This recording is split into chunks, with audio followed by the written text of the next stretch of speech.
doing it. We're flipping around. So the way we're going to work this here is that if you ever have a question, you're just going to unmute yourself, ask the question. If I'm in mid thought prior to asking the question, if you just want to type in your text on the side, say I have a question, that lets me know that I can kind of break thought. What we're going to do right now is this. I'm going to do a very, very brief review of buffers. I asked you guys to do some reading on titration and do actually some notes on titration. Today's lecture is going to be on titration, but I just want to remind you, since it's been a couple of days since I've been with you, I want to remind you of how buffers work. So the equation that's on the board, or the problem that's on the board, I want you all to write that down, and that's the one that we're going to work on. And I'm giving you one scenario only in this case. I'm giving you 200 milliliters of 3 molar NH3, and we're adding it to 200 milliliters of 0.40 molar NH4Cl. As a courtesy, I don't know if you can already see that the previous class, see how NH4Cl, they put a line through the Cl minus? I need a thumbs up here. Okay. So that Cl minus, that's a spectator ion. Remember that. So the NH4Cl, she put a little arrow there that went to NH4 plus because, oh, I need to make sure that I am broadcasting your feed because no one's going to see it. So now we see what's on the board before you've just been seeing my face. You guys right now are you seeing me or are you seeing the board on your screen? Board. Okay. All right, wonderful. So what we're going to do right now is we're going to walk through this problem. And let me remind you of two things here. One, in every single buffer problem, you're always going to have an acid and a conjugate base, a certain amount of both of them. And every buffer problem is always going to involve throwing in a big dog and taking care of it first. So let me remind you, the big dog, or doing the stoichiometry, is always done in moles or millimoles. Once we take care of the big dog, then we move on to dealing with an equilibrium problem. That equilibrium problem is either going to be a Henderson-Hasselbalch equation, or it's going to be an ice problem like we have on the board right now. Now, I'm making the perhaps not great assumption that you guys remember all the steps that we did before, because we did quite a few of these practice problems. So I'm going to jump right now to a problem where the buffer is getting completely used up, but just stopping at that point. But scenario number one, though, I want you to, before we start, so question number one, there should be a 1A in front of it. What is the pH of the buffer? It should be 1A. So before we do one, yeah. What is the pH of the buffer? So I want you guys on your own to very quickly show me how you'd figure out the pH of that buffer. Everyone do it? You should be working on your own.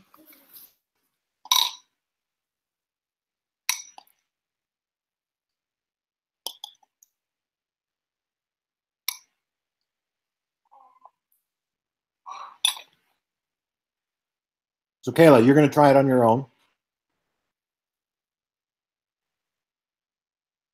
And I'm gonna. Kayla, can you unmute? Can you unmute Karina, please? Hello. Okay, so I need to be able to. So I want you to solve the problem out. And remember, at the very beginning, all we're dealing with is an acid and a conjugate base. Yeah, where I did everything. Yep. So watch. Do me a favor here. Can everyone see what Kayla's doing? So I'll kind of walk you through this a little bit here.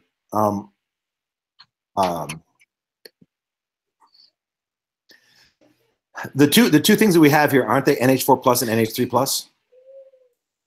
Yeah. So we're gonna write. Nope. Let's write the equilibrium expression for that. It's NH3. We're gonna throw it into water. This is our basic equilibrium equation.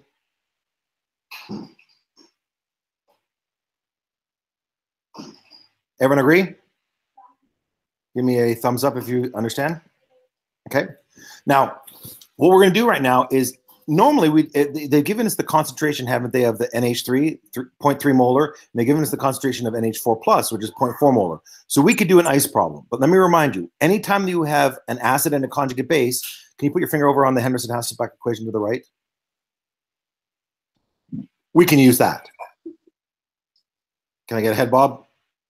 Okay, now what that means is we know the concentrations of 0.3 molar and 0.4 molar for both the NH4 plus and NH3 plus, which are my acid and my conjugate base over in Henderson-Hasselbalch's equation. There is one thing I want you to point out. Can you go to the Henderson-Hasselbalch equation, please? Put your finger on the pKa. Okay, notice in this problem, I did not give you Ka. What did I give you?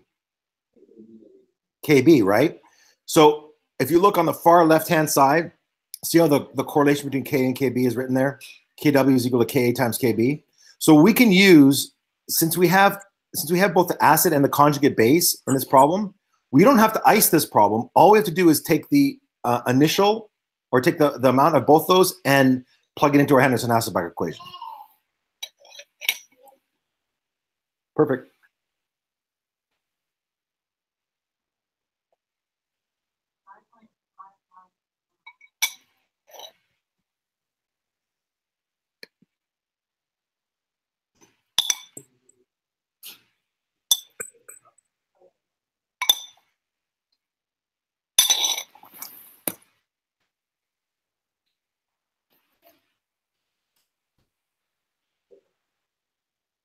For those of you in the previous class that are watching this, we're just doing a brief review of what you guys ended up with, and then we're going to move into titrations. Someone have the pH for that?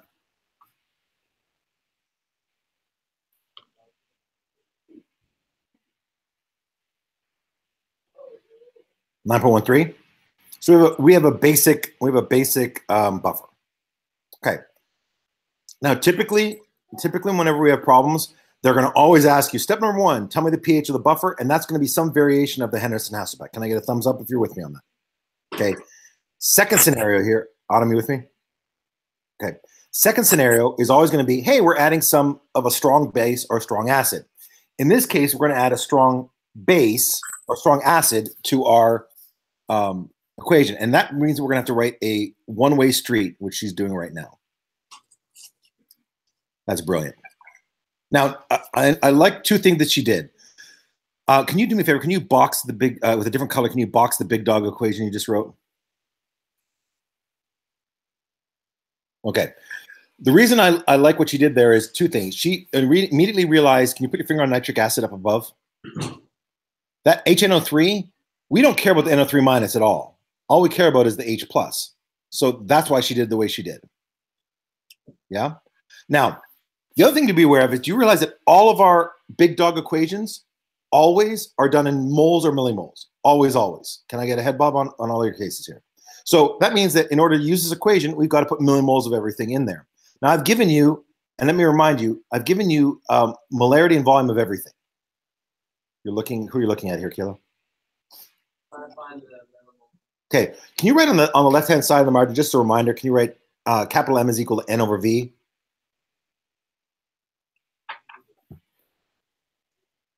And then can you write MV equals N?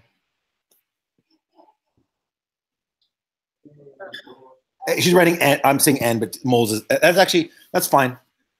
The only reason I'm saying that is that it can be moles or millimoles, depending on whether we use milliliters or not. So if we look at this real quick, let's do the millimoles of each one.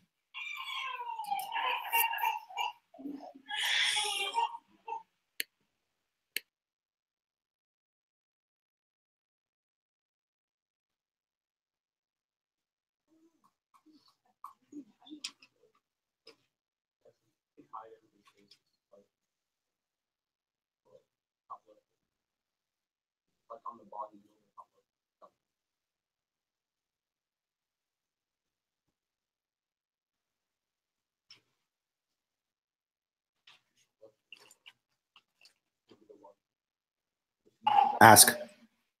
Okay, so when you're solving for millimoles of NH3 and NH4 plus, is it multiplying their molarity by 200 or 400? The original, the 200. So the 200. Because notice how they're not, it's 3 millimoles. Can everyone, that's a really good question that he asked. Can you do me a favor, Kayla? Can you put your finger on the 200 milliliters and 3 millimole or 3 molar at the very top? Okay, that 3 molar is only in 200 milliliters. Do you follow? Yeah. If we were to add the two of them together, wouldn't I get a different molarity? So you could solve this entire problem by going 3 molarity and taking the 200 and the 200 and making it 400 if you wanted to, but then you have to do the same thing for the other thing as well. But in this case here, the short answer is since that molarity is for that particular volume, we use that particular volume only.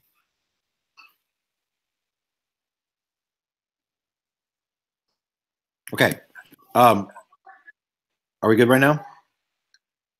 Now, I noticed something here, and I can't see the number. Is that 700 how many millimoles? Oh, sorry. You have 140 millimoles. Now, you took the 200 and the 200 and the 200 added to the 300, right? So you had 700 milliliters altogether. Does everyone see that the overall volume was including the volume of the OH of the H plus that we added? Okay, so 0.2 molar. Now watch. Let me remind you in this case, we cannot. Why can't we use Henderson-Hasselbalch? Anyone here? Unmute and respond. Why can't we use Henderson-Hasselbalch? We don't have the both conjugate base. We don't have the conjugate base, right? Remute. So that means we're going to do a nice problem. And this is the only time we have to actually go all the way through and do a nice problem.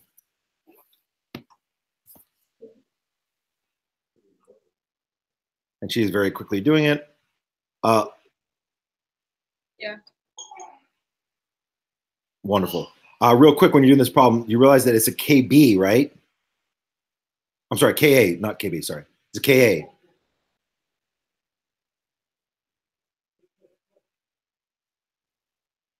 It's somewhat problematic for us because they gave us a KB in the problem, right? But didn't you just have to solve for KA for our Henderson-Hasselbalch to begin with?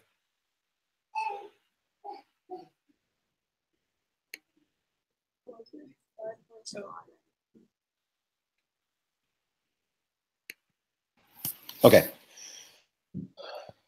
Is that 5.56? Is that already taking the KW and dividing by the KB? Wonderful. So I give them H plus is equal to X, and the X is equal to what?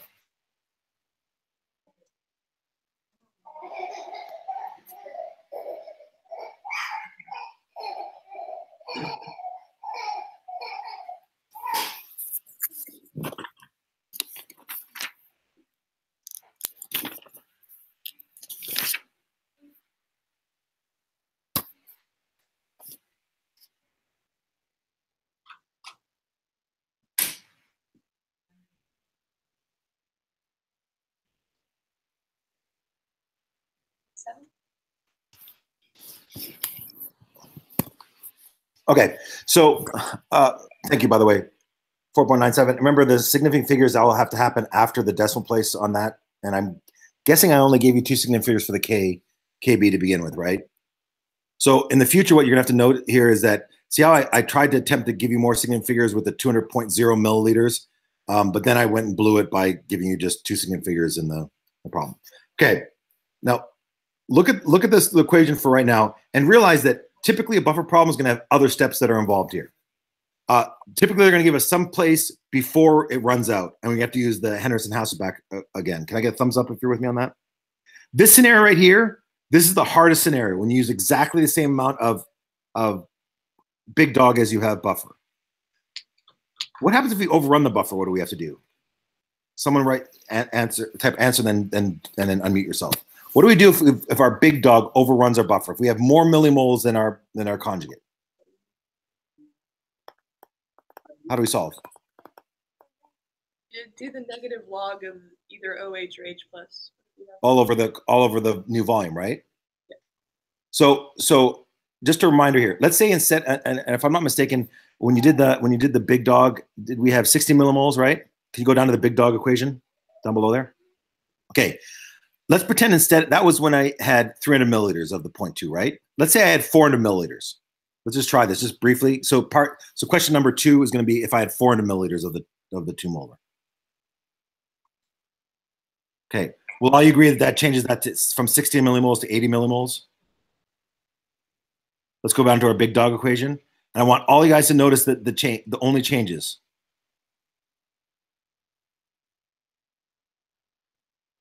I love that. Why did she only subtract 60 instead of the 80? Go ahead, unmute yourself, Graham. It's the only thing that you can get from the reaction. So the NH3 only has 60 millimoles to begin with.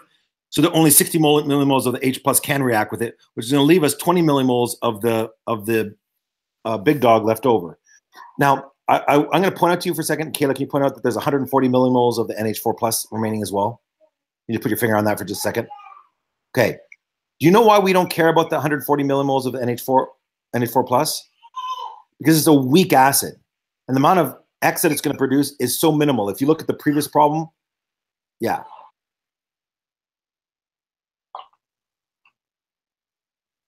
So let me remind you, if you ever are solving a problem like this, if they overrun the buffer, it's legitimately as if they just said, like this problem, I could have just given you the problem like this.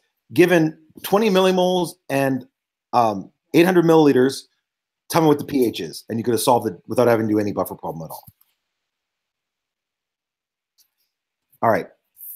Just for sake of understanding here, you're going to scale of 1 through 4. You're going to hold up fingers in front of you. 4 being, I understand this perfectly. 1 being, I don't understand anything at all. Where do you sit on this? Hold up fingers. Legitimate. Okay, I see 3s, I see 4s. If you're at a 3 or 4, I'm okay moving on. If you're at a 3, probably a little more practice on these. But I feel like we've done enough of these examples. Is that fair? Okay, so now we move to titrations. So I want everyone to turn in your textbook to page 728. You can erase everything, and you're gonna be involved with doing both the titration and doing a graph. So we may have to tilt the laptop a little bit more so it shows more to your right now. Yeah, so that way, because we can draw a graph to the side. Erase everything. Oh, okay, before you do that, let me give you just before you erase. Okay, so watch. A titration is exactly the same as a buffer, except easier. Now, unfortunately, what I'm going to do is I'm going to start you off dealing with a strong acid and a strong base, and those are really simplistic types of buffer problems, are really simplistic types of titrations.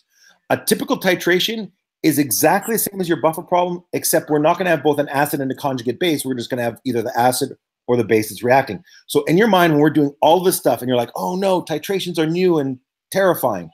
All a titration is a subset of a buffer problem. Can I get a head bob on that? So if you know how to do these problems right here, you absolutely are going to be able to do titration problems. But we're going to veer off into the world of strong and strong, and strong and strongs respond a little differently. So can you erase everything now? And we're going to do the case study. We're going to actually follow it through the textbook so you guys have something you can look at while we're going over it. Those that are from the other classes where you should start paying attention. Okay. So if you want to give me the very top, here's what we're starting off with. We're starting off with 50 milliliters of 0.2 molar HNO3. 0.20 molar HNO3. And to that, we're going to be titrating it with 0.100 molar NaOH. No, it's 0.20. You had to enter something. Okay, really important we use significant figures in here. So we're going to write 50.0, and we write 0.200.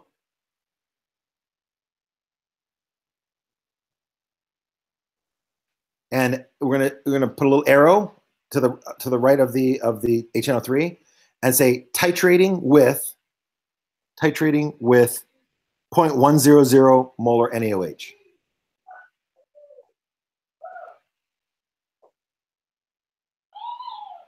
Okay, now because titrating is kind of a scary word, let's just view it this way. Titrating means neutralizing. Now, all of our titration problems are going to involve a big dog being dropped into something. Now, in this case, the big dog we're dropping in is OH minus, and the big dog we're dropping it into is HNO3. So if you wanted to write an equation for this, would you agree with me that OH minus is just being added to H plus, and it's forming H2O? I don't know if you've checked recently, but water should be neutral, right? So if I have OH minus and I'm reacting with H plus, it makes sense that I'm neutralizing it to form H2O. Now, in all titrations, we do the titration problems. The first step is always convert to millimoles and solve. So how many millimoles of the HNO3 do we have, or H plus? Let's start with that. Now, what I'm going to do is I'm going to go through the different steps, A, B, C, D, E, and show you the different points, and she's going to simultaneously graph on the right-hand side what's going on. So scenario number 1 is, what is the pH when we don't add any of the big dog at all? So nothing's being added in.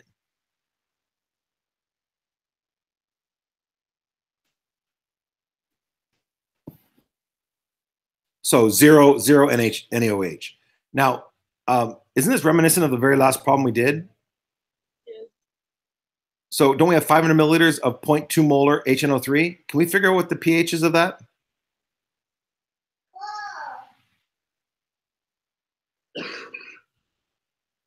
Let me spare you guys any detail on timing here. Actually, don't do that. Because your H plus, you're right, H plus and H3O plus are the same thing. So watch. Don't stop writing. Stop writing. Yes. Go. No. You're right. Keep on writing. You're writing good. I thought you were gonna write another equation for it. Isn't HNO3 a strong acid? So if we know the concentration of the strong acid, don't we by default automatically know the concentration of H plus? Yes. Does everyone agree? Can I get a thumbs up if you understand that? So they give us 0.200 molar HNO3. They also tell us 500 milliliters, but we don't care about that because we know what the concentration is. So if we want to figure out the pH of something, we just take the negative log of it. I know it's hard to be doing that on the board while I'm talking here.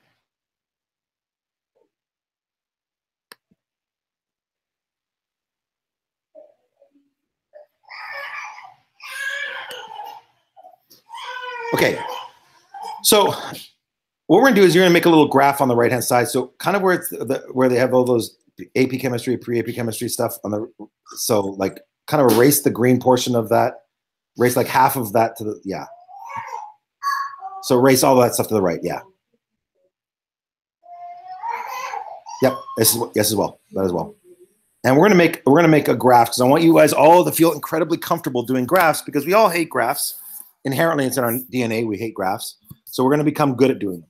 So I want you to make just an L shape. So like the coordinates for an X and a Y, like down and over. Let's eliminate the tail end on the left hand side. Okay.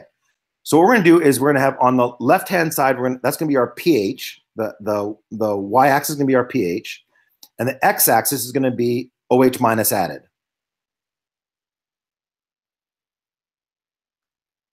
Now, our beginning point is 0. And when we're working our way along here, I want you to make 50 milliliter. If you take a look in the textbooks, how they kind of did this, make 50 milliliter marks. So across on the bottom axis, go a little bit farther over, maybe like right there, make that 50, make that. So slide over to your pen a little bit to the right, a little more to the right, a little more to the right there. Make a little dash down and write 50 underneath it. And then make the same distance apart from that to the other one. Make it write 100, then 150, then 200. Okay. You're not muted, are you? Kayla, you can speak, right? I can't hear you. No. I can't hear you at all. I can hear you now. Okay.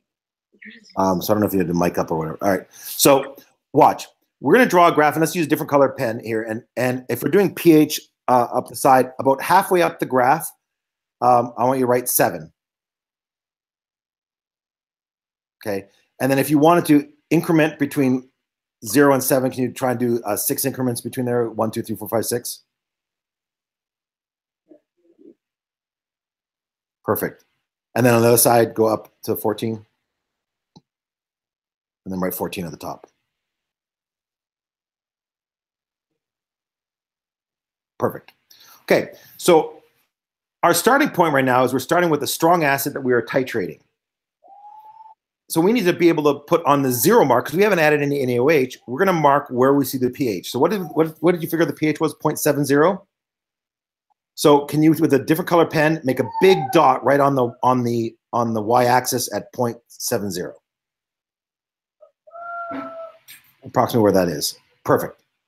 So that's the start of our titration. So whenever we do a titration graph, we're always going to start off with a spot on the y-axis, and we're going to move from there. So typically, they're going to give us a whole bunch of different points to plot.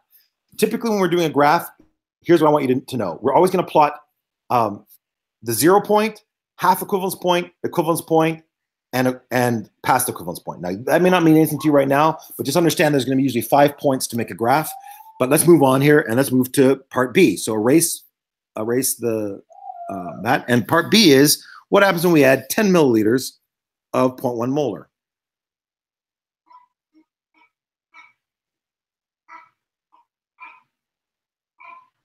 Okay, in all these cases, our big dog equation is the same because we're always adding OH minus to H plus.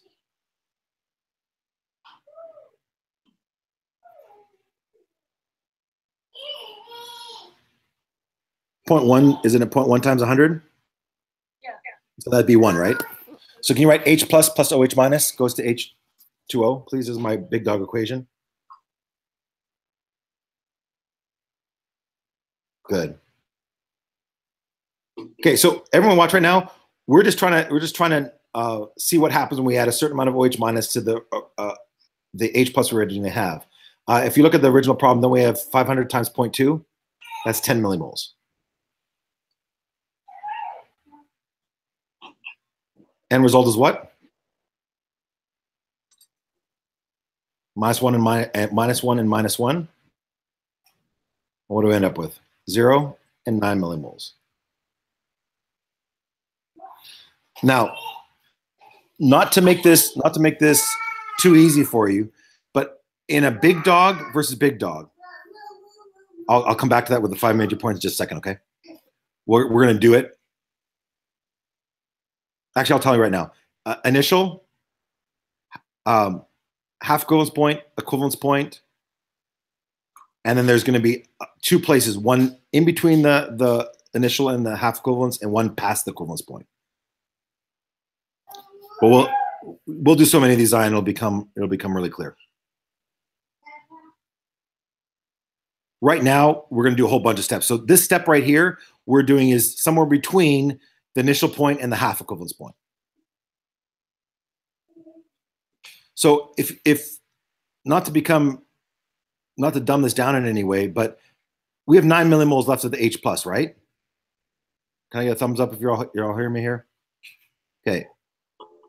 We have 9 millimoles. What's our new volume? Don't we have to add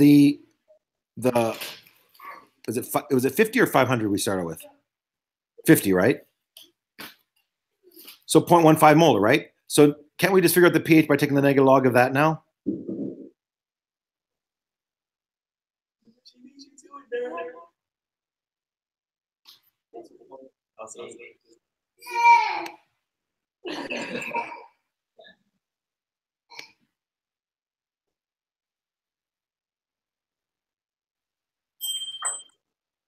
So the 10 milliliter added part, we've gone up 0.12.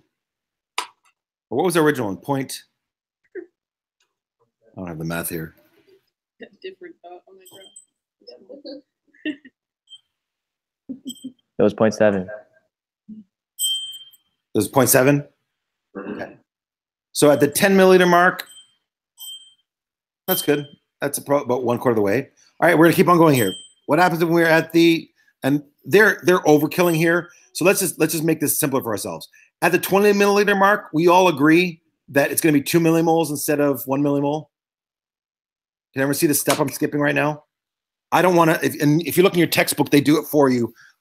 This is 15.4 if you're using your book or using your online. If you're using your textbook, it's page 729. If we do 20 millimoles, that's really just if we do 20 milliliters, it's just 2 millimoles. And will you agree with me that gives us 8 millimoles of the,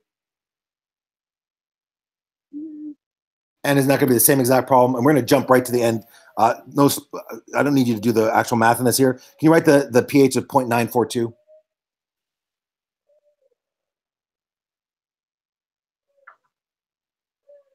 Do you guys see this kind of going on a linear fashion, going up? Although we may have made that one a little bit too, yeah. Okay, now let's look at D. Now, D is actually a big deal. Can you actually on the right-hand side, can you say 50 milliliters of 0.100 molar? Because this is actually a really important point. 50 milliliters of 0.100. It's actually be like 50.00, but all right. So everyone pause right now.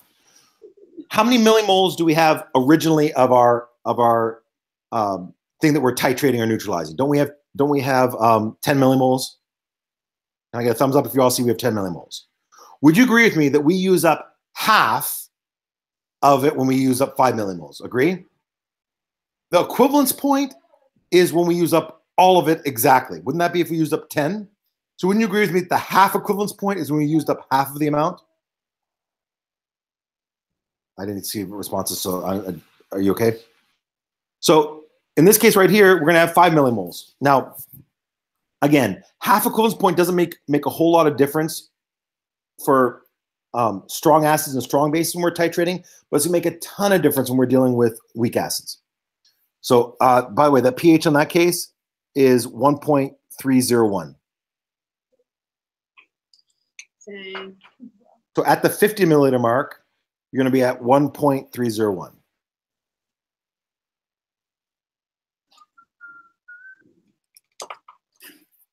Okay.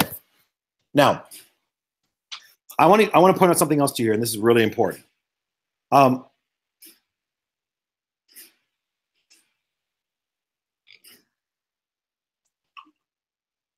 you realize if the half equivalence point occurs at 50 milliliters, then the equivalence point has to occur at 100? This is actually one of those aha kind of moments that you need to kind of grasp onto. Can you do me a favor? There's a silver cup that's kind of blocking a portion of the screen in the bottom, and it's reflecting back on the screen to the right in front of the laptop. Or is that the faucet? It's a faucet. Can you slide it slightly this way so it's not? The faucet. The camera not. Perfect. It was reflecting back on the. Yeah. Okay. So I need everyone to follow me here. If I tell you that 5 millimoles added is 50 milliliters, do you realize that 10 millimoles added is going to be 100 milliliters? So we're going to jump right to the equivalence point because that's an important point for us here. The equivalence point is when we've added. So if you, this is something you need to lock down, and you may be right to the side, Kayla. If you know the half equivalence point is always half the amount added as the equivalence point. So if you add 50 milliliters of the OH minus to get to the half equivalence point, it's going to take 100 milliliters to get to the overall equivalence point. So equivalence point is always double the half equivalence point, or vice versa. Half equivalence point is always half the equivalence point. Okay, so in this case right here, if you look at the math here, it's going to be 10 and 10, right? Are you all with me? Mm. What happens if we have 10 millimoles of OH minus and 10 millimoles of H plus? What do we end up with? End up with 0. What's the pH of a concentration of 0? It's 7.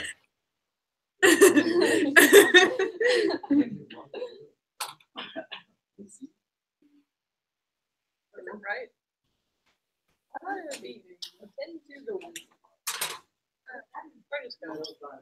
If you take a look in the textbook at the bottom of page 729, I want you to highlight two terms here: equivalence point and stoichiometric point.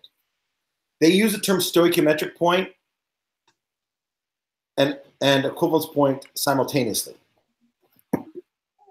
or so, they're the same. End point is slightly different. We're going to get to that in a minute.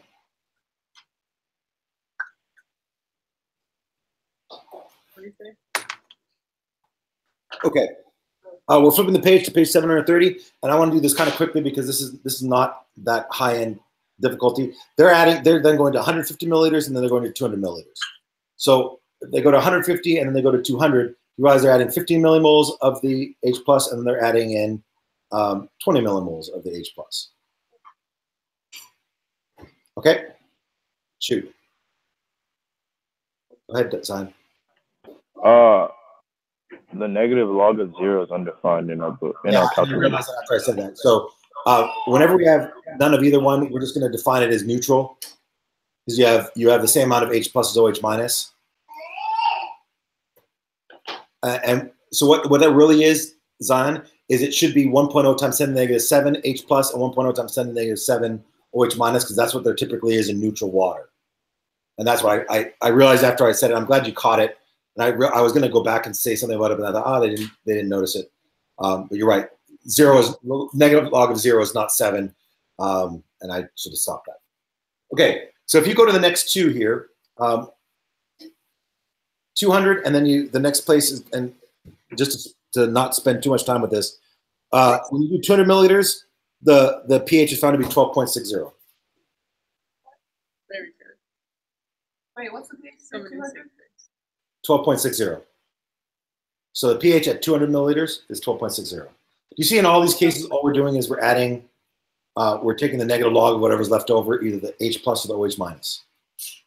What's the one for 150? What are you waiting for, hon?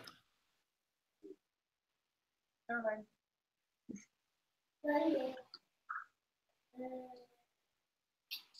And that's going to be at the 100 mark.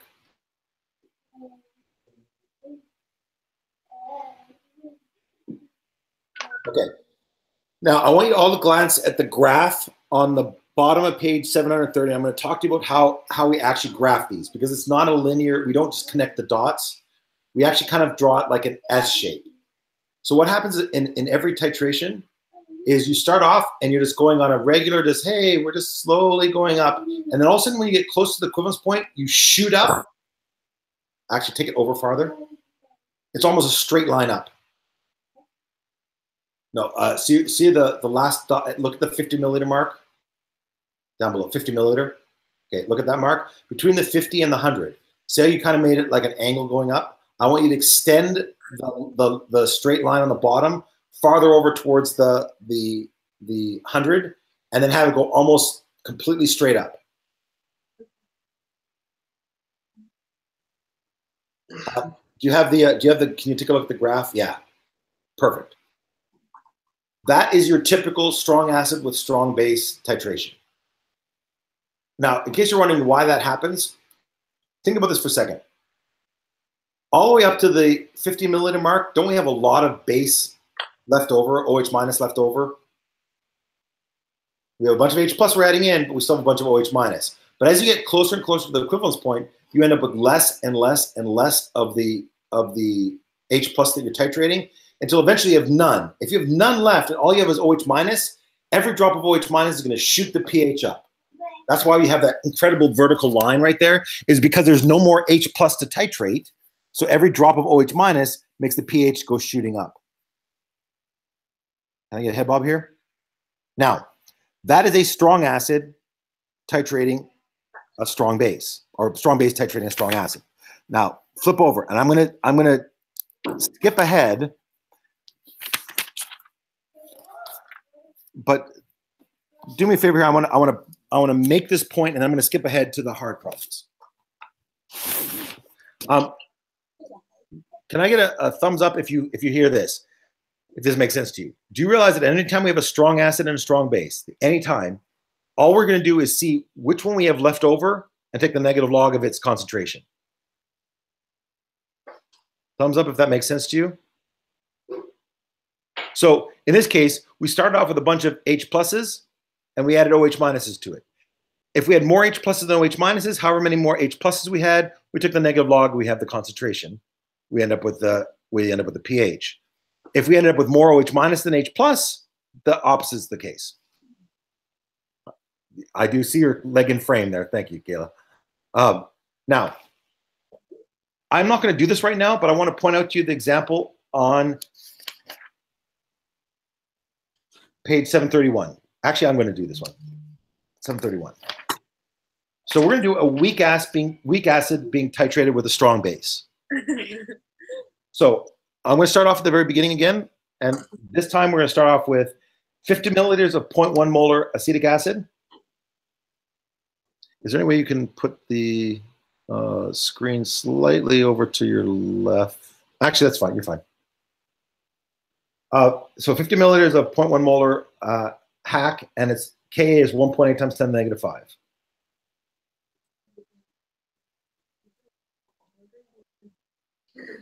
Wait, what's the Ka and where do you want the screen? I think we're good right now. We'll be fine. What was the Ka? I didn't know. Ka is 1.8 times 10 to the negative 5. Is this the case study? It is the case study. I'm going to do the case study, page 731. And we're going to titrate it with 0.10 molar NaOH.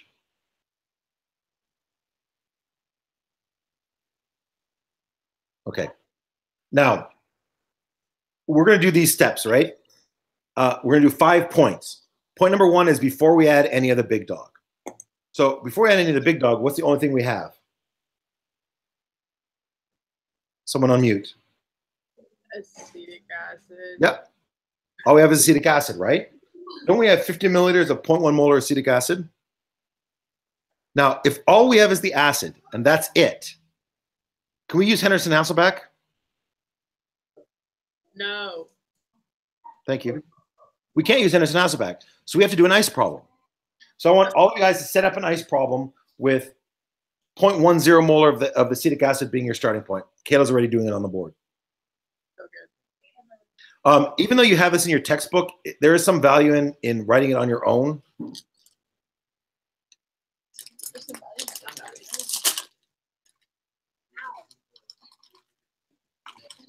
Colton, you were drinking that water for so long, I thought you were frozen. Like, I'm like, is he stopped moving there? Because it just was hanging and suspended.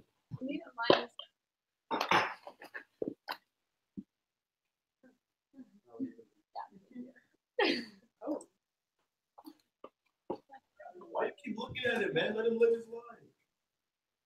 Wow, you're one to talk. You're one to talk. You're like 3 feet tall. Watch yourself.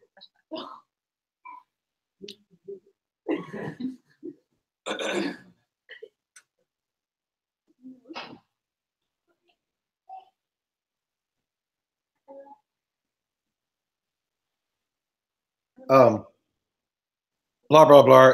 Let's jump to the pH value is going to be 2.87.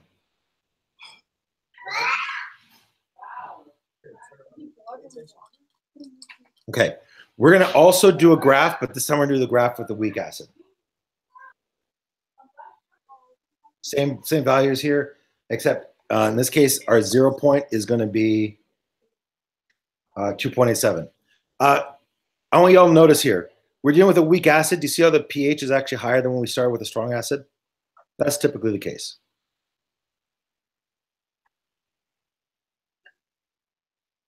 Okay. Now's where it gets good. So you remember how when we dealt with buffers, we always took care of the big dog first, and then we did the buffer problem? Well, from here on out, that's exactly what we're going to do with titrations. So problem number 2 is we're adding 10 milliliters of 0.1 molar NaOH.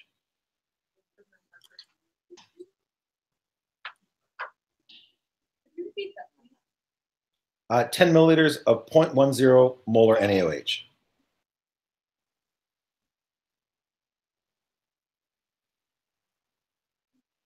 Okay, pause. If this had been a buffer problem, wouldn't we have taken the NaOH and thrown it in and had it attack the acid portion of our buffer?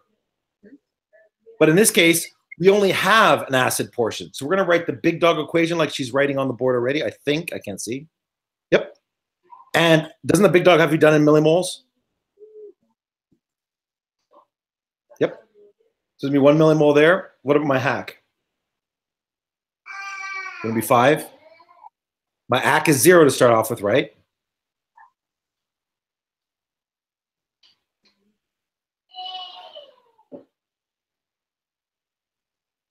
Wonderful.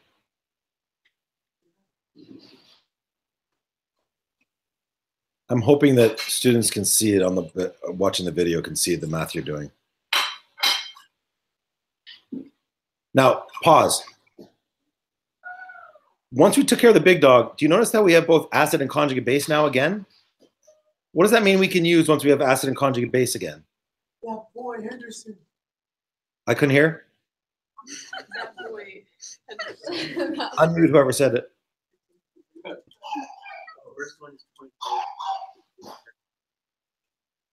Can't we use the Henderson-Hasselbalch equation now? Yeah, we got it. The next one is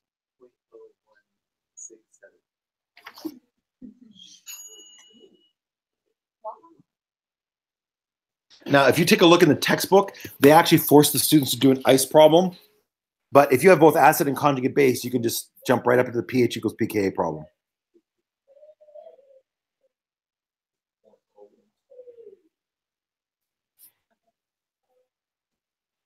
We lost Jackson, evidently. There.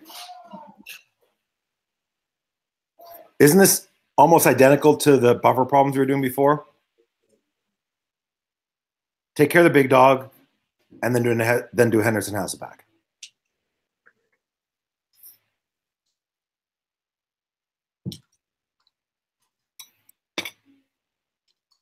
Okay, that leads us to part C. Now, this is a very, very special point, and I want you to make note of it because before we didn't care about the half equivalence point. You can erase that, or unless someone needs to take care of it. Oh, you erased the big dog equation too. I guess we get practice writing it. I guess that's fine. Wonderful. Scenario number 3, we're adding 25 milliliters of 0.1 molar.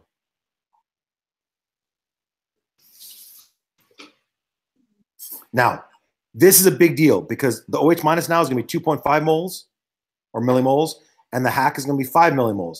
Everyone pause. Okay, watch. Would you all agree that the 2.5 millimoles is exactly half of the original that we had? So we've reached the half equivalence point. And that's a big deal because there's a couple of things that are true at the half equivalence point that I want to point out to you here. Will you notice here that your pH is equal to pKa of the log of AHA? Can you write plus log of a plus log? Now I want you to do me a favor here.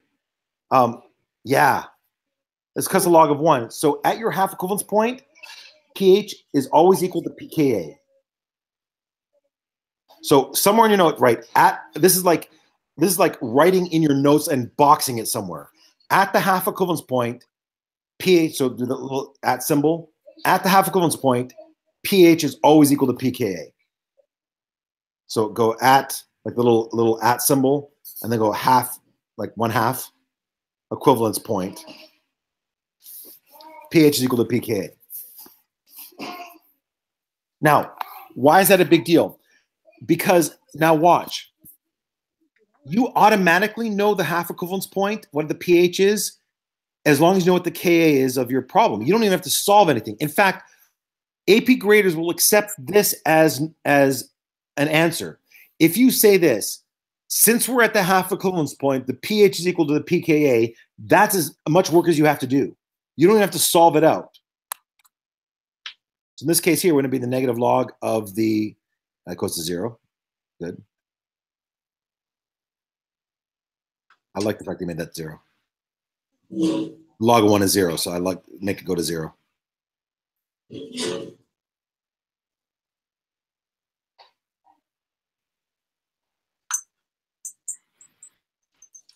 Go with me?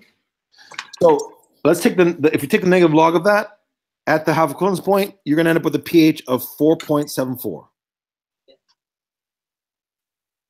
Now,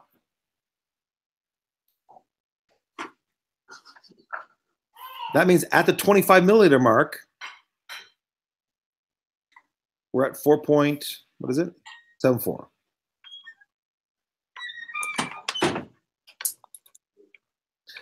Always at the half equivalence point, we have exactly the same amount of acid as the conjugate base. Okay, now we're going to slam forward here. And I want to jump all the way to the equivalence point. So the equivalence point, would you all agree with me? Isn't that when we're going to add 50 milliliters of the 0.1? And by the way, you could figure out how many milliliters need to be added, couldn't you? Because if you have 5 millimoles of the acid you're titrating, wouldn't you need to have 5 millimoles of the OH minus?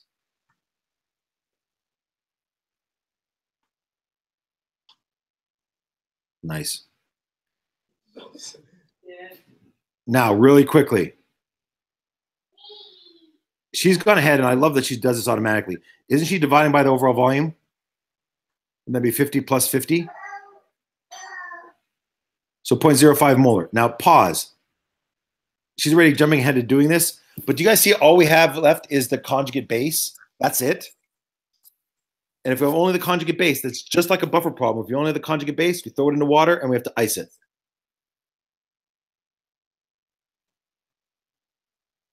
What are you doing, Jackson? You're like slapping the screen. What are you doing, Jackson? Is Zion promising you things again? Oh no, that's garbage. I haven't said anything. No, that's garbage. Well, all I could see him doing was just like a cat, like pawing at the. Okay, what's the KD? What's up for the KD? And I'm delighted that you noticed here. We were dealing with Ka originally, right? But when we only have the conjugate base left, we have to go back to KB. Can you solve it? I'm the only one doing it. 5.56. What? Oh yeah, you I know you one did it. negative 14.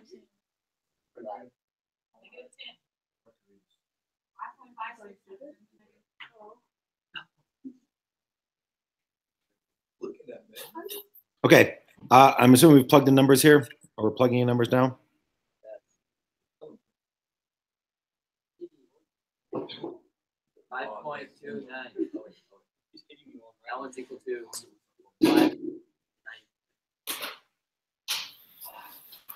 Here, I really want you to get your x value. I think is 1.1 times 10 to the negative 12. No, 1.1. Hold on. I got 5.3 times 10 to the negative 6. X equals 5.3 times 10 to the negative 6. And isn't that equal your H plus concentration? OH minus concentration. Or no, that's OH. I can't see what you're writing here. Oh, that's equal to your OH minus concentration. Good. Negative log of that, and then subtract from 14. What is the negative one? Sorry, 8.72. pH? That's the Okay, 8.72 at the 50 milliliter mark. The POH is 5.28. I'll focus. I am writing slanted. What'd you say? 8.7. So the actual pH is 8.72. Okay, can you at 50 milliliter mark on the graph, can you put 8.72? Now, here's one of the things that you have to be aware of when you're drawing this graph. Can you right above the half equivalence point, can you write 1/2 equiv above the dot where it says the dot at the 25 milliliter mark? At the 25 milliliter mark. Yeah, right, 1/2 equiv. Okay. Do you realize at the half equivalence point we have a perfect buffer? So in buffering, the pH kind of stays the same. So what you're going to have is this: it's a weird graph where the graph can you take a look at the graph on the paper? What's going to happen is you're going to shoot up, and you're going to go kind of even over. So do me a favor. Can you connect the 0 to the 10 to the 25, but make it kind of a straight line directly from the 0 to the 10, and then curve the line, and then okay, not bad. Not bad. So we want to have almost a straight line across where the half equivalence point is. So the line below your vertical, straighten it out a little bit more. The bottom portion of that line, make it a little bit, make that a little more straight. Perfect. And then shoot it up. That's perfect. Every weak acid that's being titrated will always look like that. Now, really quickly, I want you to notice something here. Do you see at the equivalence point, the pH, don't erase. Just write 8.72. pH is equal to 8.72. Will you guys all notice that the pH of the weak acid that's being titrated at the equivalence point is 8.72? That's when we've completely neutralized it. Now, when we did a strong acid and a strong base, when we completely neutralized it, do you realize we had no H pluses and no H minuses, so we were at 7? I need to listen carefully because this is one of the hardest things to lock in. Whenever we're titrating a weak acid, the only thing that's going to be left is about to die. I can listen in. Okay, good to know. No one can give you a plug.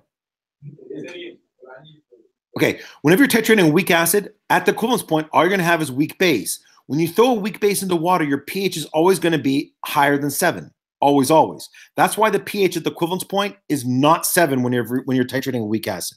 Now, I know that's kind of complicated, and I'll circle back to this. But let me do the last point on the graph, because remember I said we always like to do a point that's at the equivalence point and then 1 point past it. So they're going to do 1 point past it, and the point past it is going to be 60 milliliters total being added in.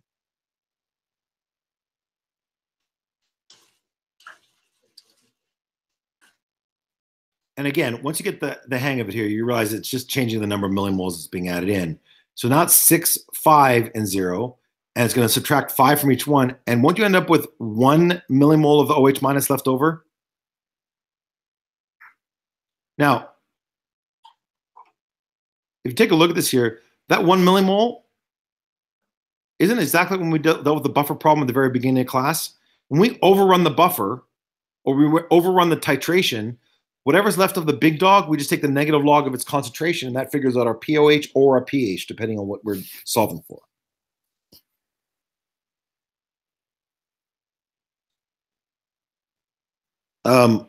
I show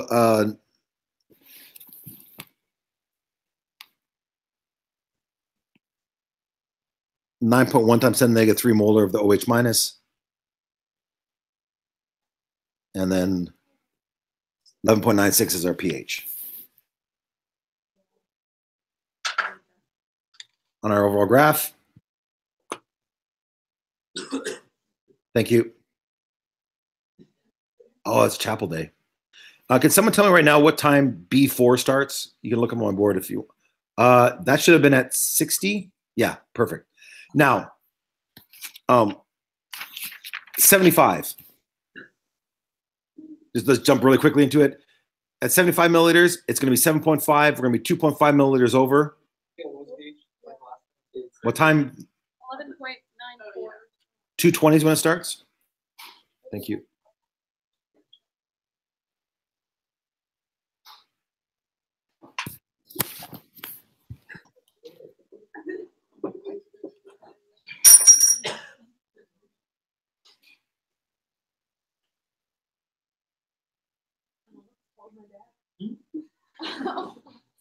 How does he know?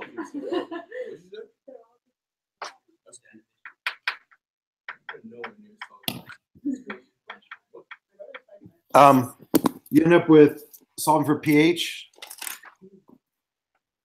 Does someone solve for it? 12.30. You solve for the OH minus. The actual pH ends up being 12.30 at the very end.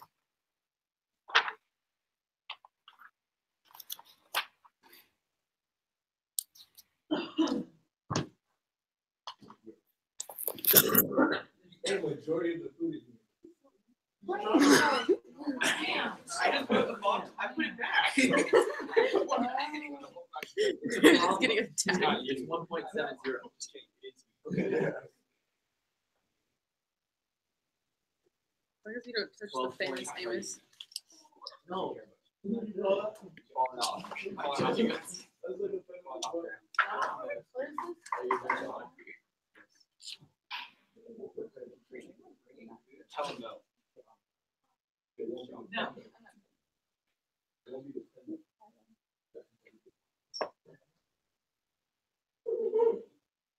Okay.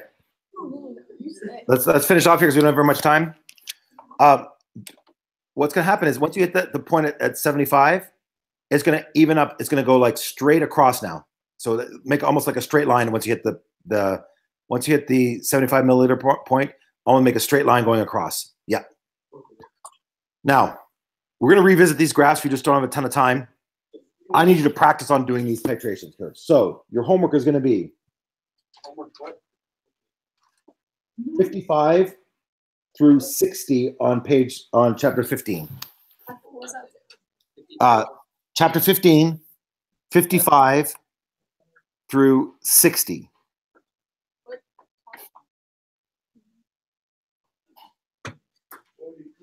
And I'm adding in something to this here. even if they don't ask you to, I want you to draw the graph for every single one. Draw the graph. Have people already started leaving the chat? Wow.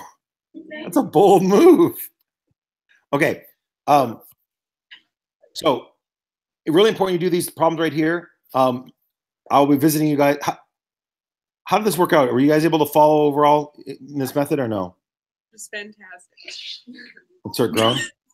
Okay, fair enough. So legitimately right now, show me 1 through 4 fingers, and I want you to be honest here. How 4 being I understand everything here completely, 1 being I'm really weak. Only you should be showing me right now. 1 through 4. Where you at? Wow, I don't see bottom. Oh, sorry. I see where Honestly, James, I didn't see you. 1 through 4, where you at? So we need to practice. Hey, tell them to answer the question. We do not. Oh man, that's terrible. All right. Well, it's really good to see you guys again. I'm guessing you have 0 time, right? Okay. Just in case you're wondering on my end here, so I'm going to be out another week. Hopefully that's maximum, but it could be minimum. So I'm having to keep my foot above my heart all the time. I'm asking a question about the pH change.